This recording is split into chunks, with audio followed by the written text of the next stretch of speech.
लेते हैं उत्तर प्रदेश की बहराइच में क्या कुछ हुआ वो हमने देखा। वहां पर हिंसा किस तरीके से भड़की, योगी की पुलिस एक्शन में नजर आई, योगी सरकार भी सख्ती बरतते हुए नजर आई।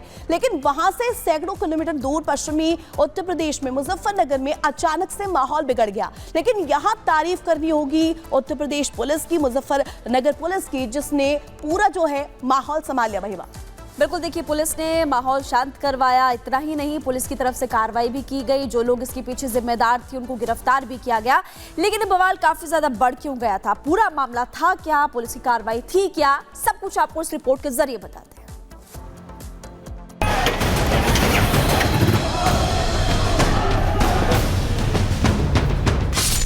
यूपी में फिर सड़क पर बवाल।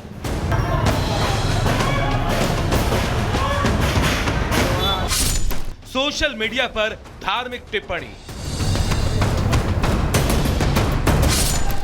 का विरोध, सड़क पर लोग।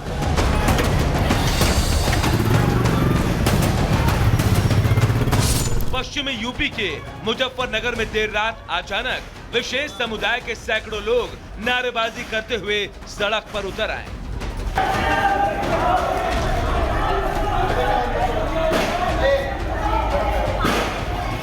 देखते ही देखते भीड़ इतनी बढ़ गई कि सड़क का एक हिस्सा लगभग पूरी तरह से बंद हो गया। लेकिन लोगों की भीड़ बढ़ती ही जा रही थी।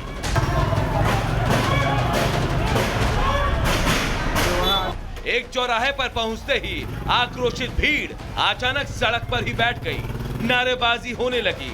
हालात खराब होते देख पुलिस ने मोर्चा संभाला। पुलिस के अधिकारियों ने मौके पर पहुंचकर लोगों को समझाया। काफी देर तक पुलिस और प्रदर्शनकारियों के बीच बहस होती रही, लेकिन बाद में पुलिस के समझाने पर आखिरकार भीड़ सड़क से हट गई।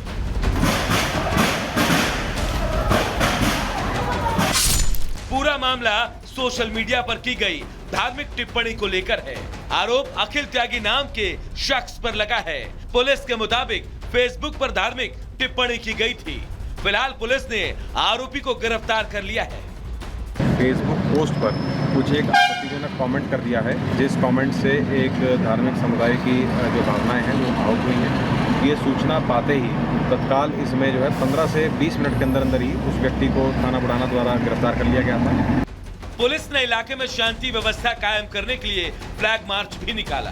शांति व्यवस्था के लिए और लोगों को ये भरोसा देने के लिए कि पुलिस जो है वो यहाँ पर तैनात है और पूर्ण रूप से यहाँ पर शांति है और कानून व्यवस्था को किसी भी प्रकार से आहत नहीं होने दिया जाएगा, ये लोगों को भरोसा दिलवाने के लिए यहाँ पर फ्लैग मार्च भी की गई है। एक अफवाह फैली और हजारों की संख्या में विशेष समुदाय के लोग सड़कों पर उतर आए। गनीमत रही कि पुलिस इस मामले में पूरी तरह मुस्तैद थी और समय रहते उसने आरोपी पर कार्रवाई की। Bureau report, Republic Bharat.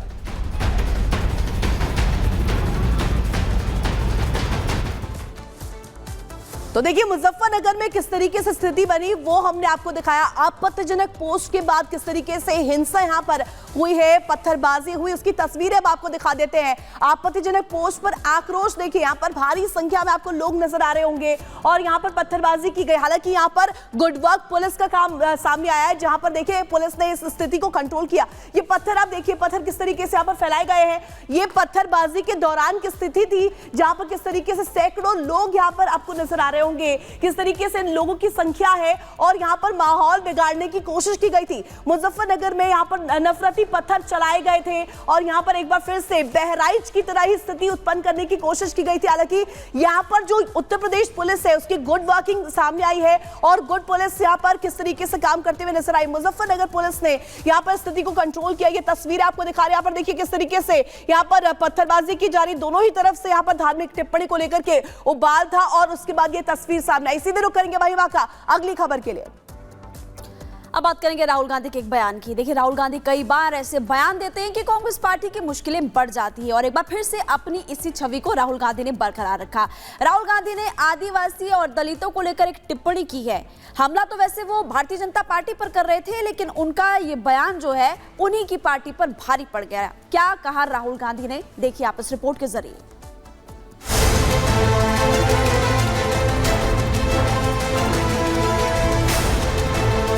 आदिवासियों पर राहुल ने कर दिया सेल्फ गोल। मैं हिंदुस्तान के एजुकेशन सिस्टम में पढ़ा हूं, पूरा का पूरा जोड़ दीजिए तो आदिवासियों के बारे में आधा चैप्टर मिलेगा। अपनी ही सरकार की खोल दी पोल। दलितों के बारे में एक लाइन, हां भाई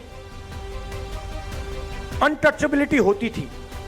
ऊपर पूछे गए 2 सवाल इसलिए क्योंकि राहुल गांधी का एक बयान उनकी पार्टी के ऐतिहासिक कार्यकाल पर ही सवालिया निशान लगा रहा है।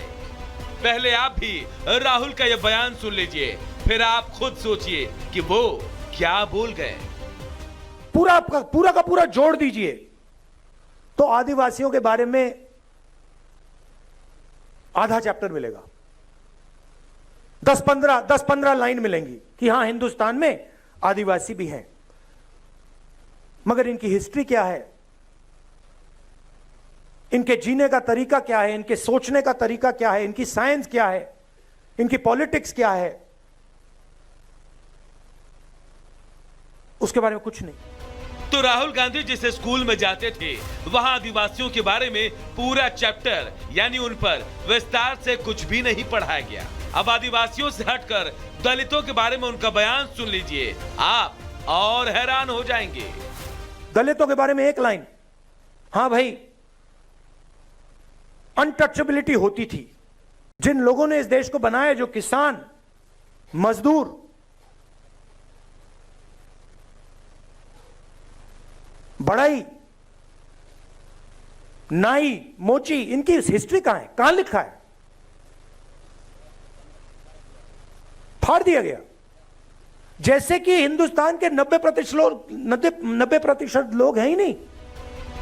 राहुल ने आदिवासियों और दलितों को लेकर यह बड़ा बयान तो दे दिया, पर उन्होंने खुद भी नहीं सोचा होगा कि उनका यह हमला बीजेपी पर नहीं, उनके पिता और दादी के कार्यकाल की ही पोल खोल देगा।